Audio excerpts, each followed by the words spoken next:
So basically, urban legends are considered myths, tales, a modern genre of folklore. A lot of the times, they're fictional stories. They're made up. They're about superstitions or ghosts, demons, cryptids, extraterrestrials, creepy pasta, basically the macabre.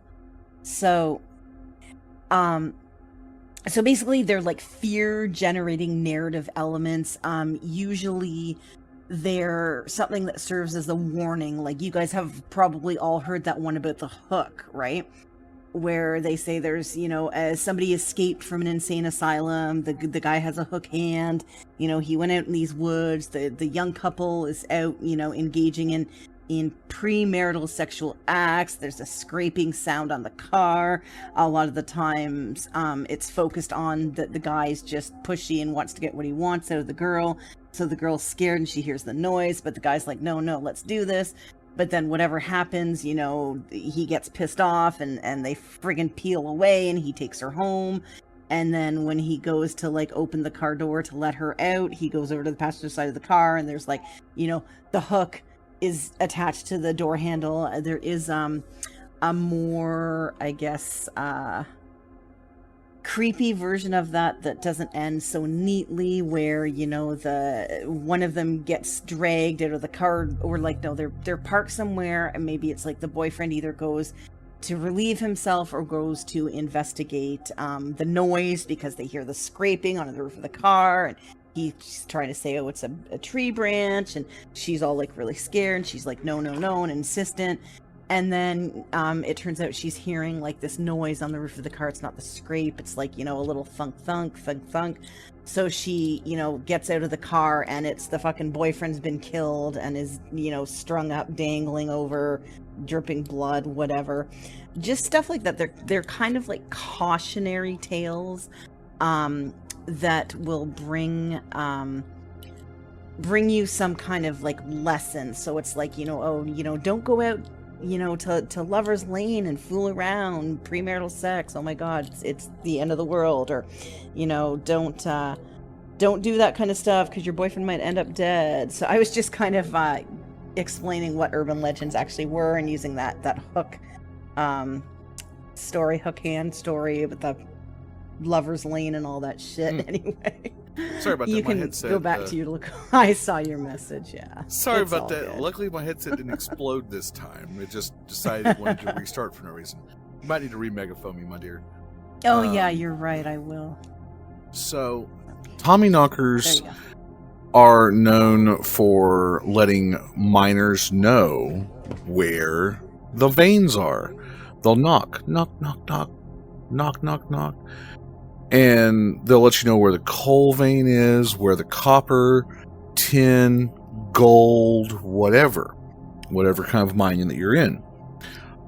But there's a different kind of knock that's more of a deeper, sinister sound that will alert miners that there's about to be a cave-in or a wall collapse of some type.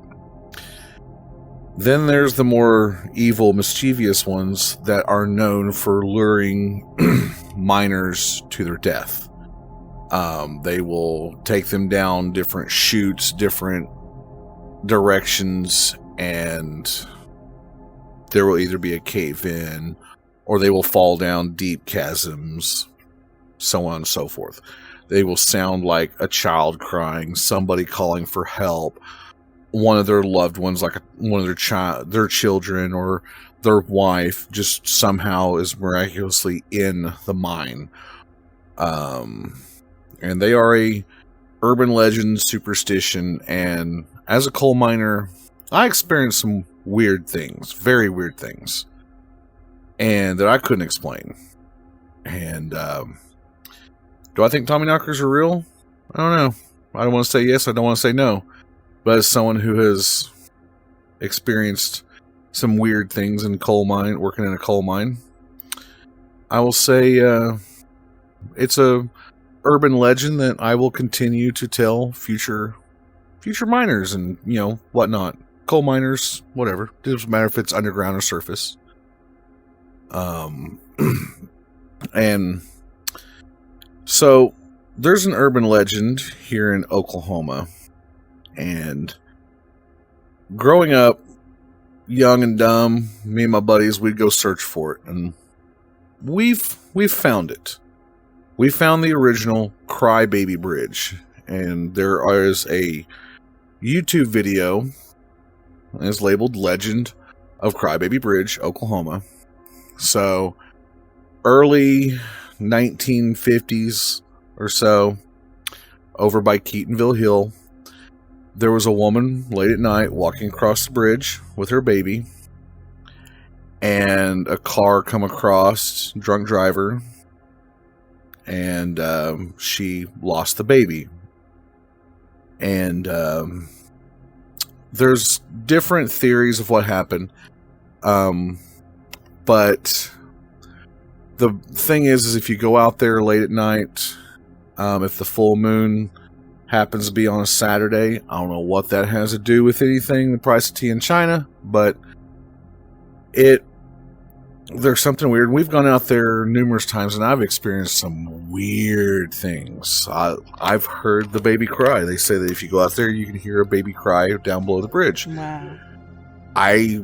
This was long before smartphones, and we grew up. We didn't have digital cameras. We didn't have VHS camcorders because we grew up in the country. We invented our own fun before that.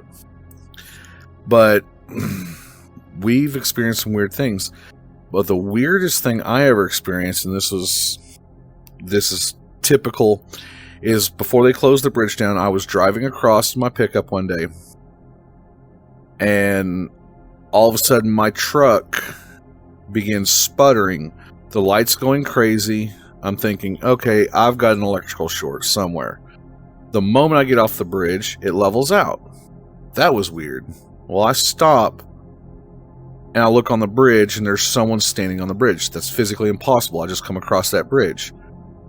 Well, I turn my truck around so I can shine my lights on it, and this is at 1 o'clock in the morning. There's no one there. Okay. I'm thinking, all right, I don't do drugs. I have not been drinking. What's going on? So I begin to drive back across the bridge, and the same malfunction again. My truck is sputtering. Lights are going crazy. I'm like, okay, this place is haunted. I'm getting the hell out of here. And I drove off very fast. And of course, I took my friend out there, and it took months of us trying to get it to work. His truck finally did it. I don't know what would cause it, but his truck started malfunctioning going across. And no, it has nothing to do with the fact that we were both driving Fords. Okay, that has nothing to do with it. All right. But Crybaby Bridge is a long-time legend here in Oklahoma, and people have claimed they've found it. I think I found it. We think we have found the original, actual Crybaby Bridge, because there's been some weird things going on there. That's I just want to say that's crazy. So you guys spent months trying to duplicate it for it to happen to him. Did you do any sort of like tracking? Like, I wonder, because you're saying you're not sure, but I wonder, does it have anything to do with like friggin' the moon cycle or the date, or was it like Friday the 13th? Like, I'm glad you brought that up. So okay.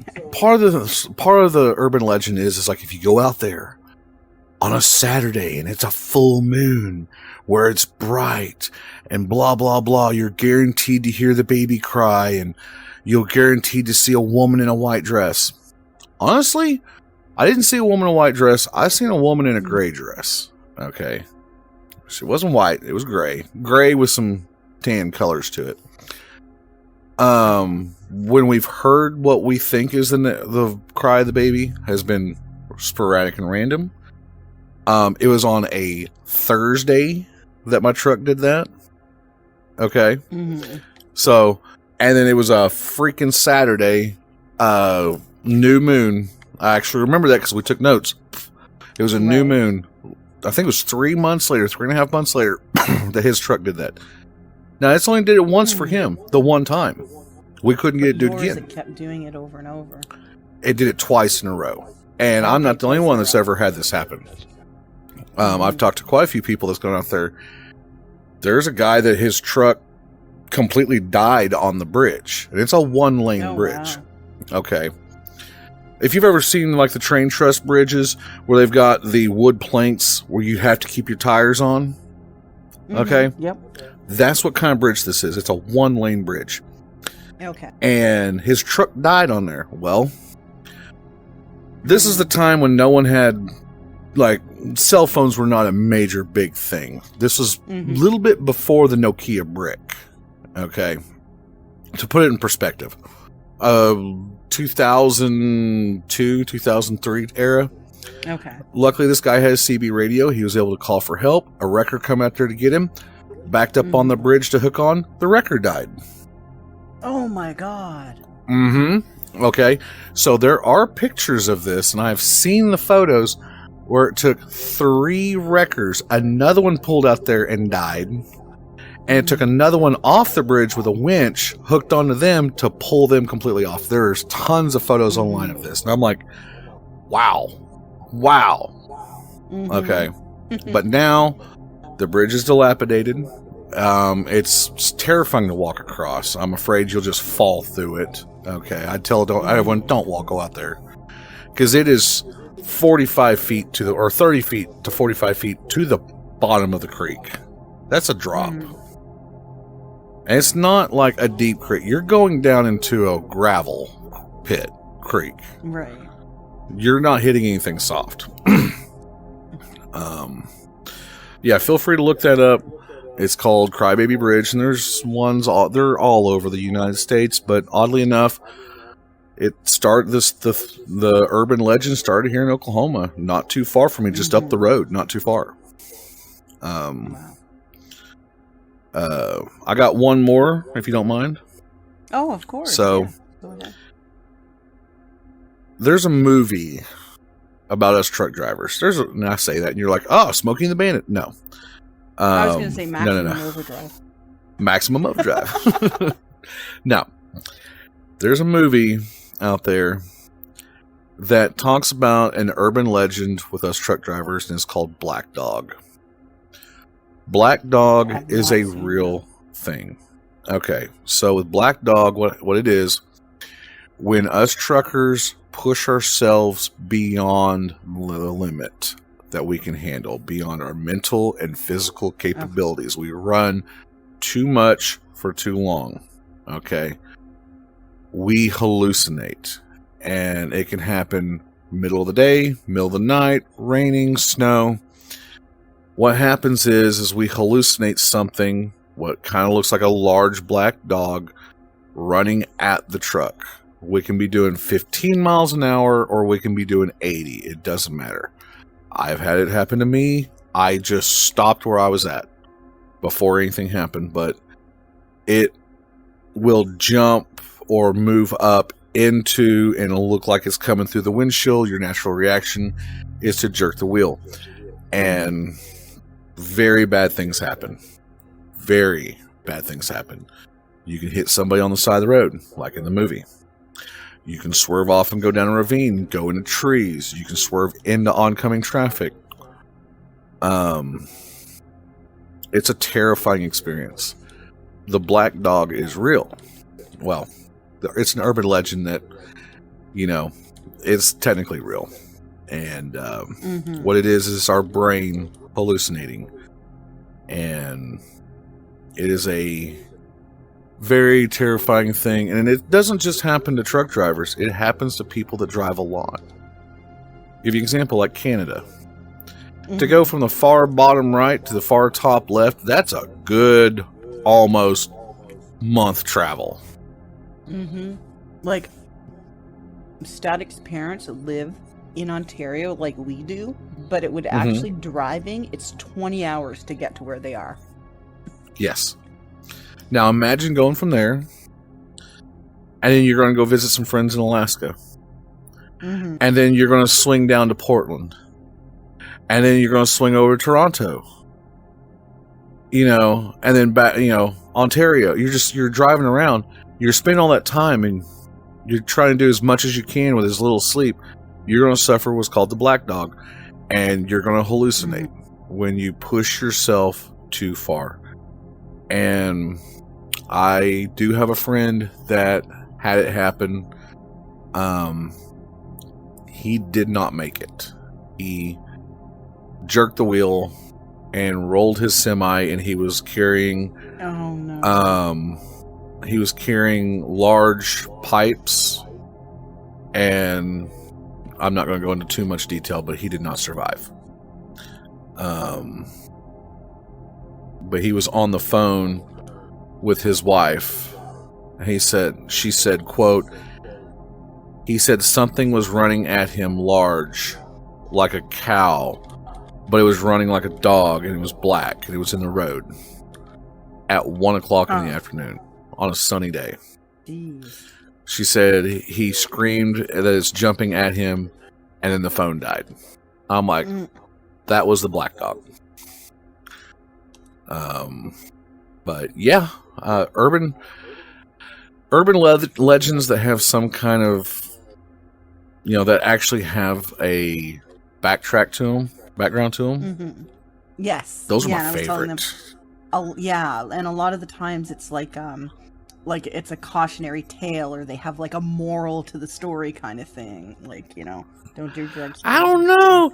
There's one up there. There's the most famous one up there in Canadian land. If you don't mind me bringing it up, if you want to talk about it. No. You go ahead. No. I guarantee you I'm going to mention it, and you know a little bit more about it than I do. Well, the old leaping lawyer. The old leaping lawyer. Leaping lawyer? Okay. You know what? What? Yeah, I'm Canadian. I don't know what the fuck you're talking about. Oh my God, up there in Canadian land, up there in Canada land, there was a lawyer. And for a long time, people have thought this was an urban legend. No, this is actually true. So, he wanted to scare a lot of newcomers during parties, walkthroughs, and whatnot. And because they just put in new pane glass windows that said that they can stop ballistic weapons, high ballistic weapons. It would take a mortar shell to break them. Okay, this man specializes in construction attorneyism, if that makes sense. I'm trying to think of what it's called. The legal system of a construction. Okay, all right. So he goes, farewell, everyone. I am done with this life. Takes off running. People scream. He hits the glass, falls off of it. Nothing happens. Okay. So, he put his trust in this glass, and it worked. And he did this repeatedly. They had a big Christmas party. He took off running. He's like, I can't take this anymore. Runs. People it's never experienced before. They start screaming. He hits the glass, bounces off. Ha, ha, ha, ha, ha.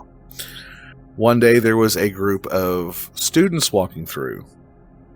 And he's like, I can't take this. This stress is too much. Run. Jumps at the window. The glass doesn't break. Now, the urban legend is that the glass broke and he fell 20 stories. As a matter of fact, it was 24 stories. And the glass didn't break, though rusty screws in the frame failed. Oh, now I know what you're talking about. Okay, yes. Yeah, there it is. Mm-hmm. And the window opened up, essentially, and he kind of folded and fell out. And normally he's used to hearing the screams of the people. He heard his own screams as he fell 24 stories to his death. Okay. Now, I can't remember the guy's name. Hal, I think? Something? I don't remember. I'll look it up really quick. So there was an investigation. Oh, Gary Hoy. Hoy, yes. Yeah. So there was an investigation into it. By the way, I have no computer up, no cell phone. This is going completely off of memory. I'll do that stuff. Okay. And correct me if I say anything off, please. So there was an investigation into it, and the company that made the window said, quote, the window didn't break. The window frame did. Our window did its job. All right. Now I'm just like, okay, first off, whoever made that window is a freaking badass company. That's awesome. Second, from what I remember, is that law firm only lasted for about 3 more years, and it's one of the largest law firm closures in Canada history, where a lot of people said it was mainly because of misuse of money, misspending, embezzlement. A lot of people lay claim to that Gary's ghost actually still haunted the law firm, and that kind of laid to an urban legend, and people quit going there, and you know, yeah, that's one of my personal favorite Canada urban legends. Y'all's got quite a few up there.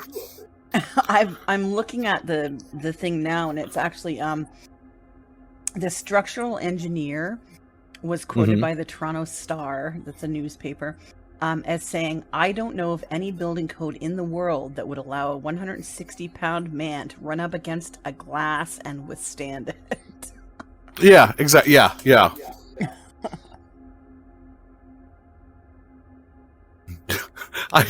Oh yeah. And then 3 years later, it says his death contributed to the closing of the Holden Day Wilson in 1996, which at the time was the largest law firm closure in Canada.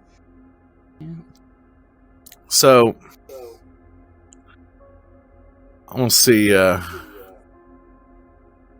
test your urban legend Canada ability, because y'all have a lot. I was urban legend Canada. Oh my god, if that was a thing, I would totally get my passport, come up there with you, and we're starting that show. That would be so much fun, where we travel Canada looking up trying to debunk urban legends. Oh, I'm fucking down. Oh my god. So do you know about Cabbagetown? I'm sure if you start talking about it, you will jog my memory, because I was like, I don't know the Leaping Lawyer, and then so I'm just going to read a little brief description. A Toronto urban legend about an underground alien base beneath the city of Cabbagetown. The story originated in the 1970s. I didn't click the link on it. I've got a whole list of them. I was seeing if you could. What's up, Gooch Monkey? We're talking about urban legends. Well, go ahead, whatever you got, because I got a bunch here. So you have a town called Cabbagetown. That is amazing. We have gay Oklahoma, and you have Cabbagetown.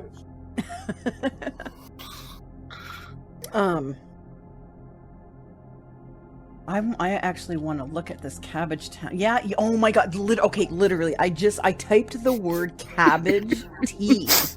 Cabbage tea. And the top suggestion is Cabbagetown tunnel monster. Oh my god. Excuse me.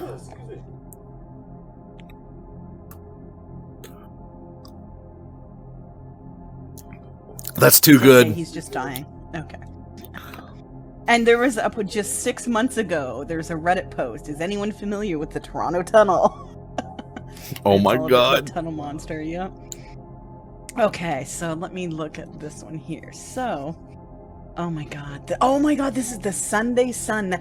He's got, oh my god, I wish I was screencasting right now. It's the literal news article from March 25th, 1979. Tunnel monster. Oh my god. Town. Okay.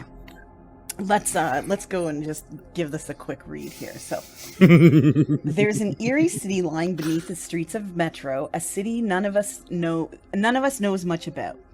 Ernest had been a visitor to that silent world of sewers, drainage pipes, and the ruins under old houses, and the memory of what he saw there will haunt him for the rest of his life. "I wish you'd never come here," he says, as he sits in his small, neat Cabbagetown apartment with Barbara, his wife of 19 years. "If I tell you what I saw, people will think I was drunk or crazy. They'll never, ever believe me. On a summer day last August, Ernest, 51, firmly believes he saw some kind of creature while crawling into a small cave near his Parliament Street apartment looking for a kitten from a litter he'd been caring for. But about 10 feet inside, he says he saw a living nightmare he'll never forget. It was pitch black in there. I saw it with my flashlight. The eyes were orange and red, slanted. It was long and thin, almost like a monkey. 3 feet long, large teeth, weighing maybe 30 pounds, with slate gray fur. Ernest speaks reluctantly of what happened next. He is convinced the thing spoke to him. I'll never forget it, he said. It said, go away, in a hissing voice. Then it took off down a long tunnel to the side. I got out of there as fast as I could. I was shaking with fear. Ernest didn't come to the Sun with his story. The Sun found him after hearing about his experience from a reliable contact who works with a relative of Ernest, one of the handful of people to whom he has confided the experience. He would agree to talk about it only if his last name was not revealed. I'm in the phone book, he said. I couldn't stand being called by a bunch of cranks. I believe Ernie saw exactly what he says he did, said Barbara. He was terrified when he came back to the apartment, and he doesn't scare easily.